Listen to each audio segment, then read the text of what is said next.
Notre combat, c'est celui contre les inégalités à la source.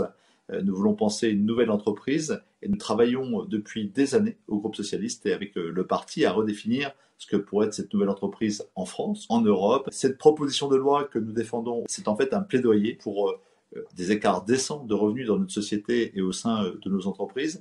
Il y a deux mécanismes. Le premier, c'est un plafond.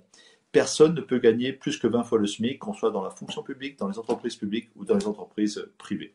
Le deuxième mécanisme, qui est un processus incitatif fiscal, il vise à dire qu'au-delà de 12 fois la rémunération du premier décile des 10% des salariés les moins bien payés dans une entreprise, les rémunérations et les charges, les cotisations sociales afférentes ne sont plus considérées comme déductibles de l'impôt sur les sociétés, mais elles constituent un revenu de privilège au sein de l'entreprise. Nous sommes tous interdépendants, nous faisons partie d'une même société, et pour éviter cette dissociation sociale, cette espèce de sécession des riches que nous observons dans notre société, nous proposons de remettre de la cohérence, de la cohésion et en tout cas un dialogue sur cette question de l'échelle des salaires, qui je suis persuadé qu'une société plus égalitaire, des entreprises avec moins d'écart de salaire sont des entreprises et des sociétés plus résilientes, plus résistantes, plus créatives et finalement plus productives. Et d'autre part, elle s'inscrit bien dans un dessein écologique.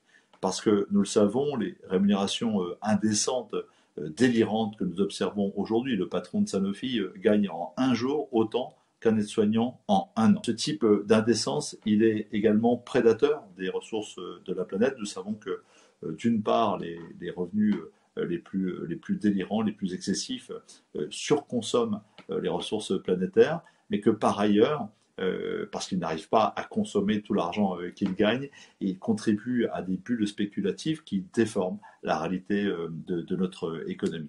Bref, c'est une forme de combat humaniste parfaitement adaptée au temps présent, et c'est une des 9 propositions qui, à notre sens, refondent ce que nous appelons l'entreprise moderne, l'entreprise européenne du XXIe siècle.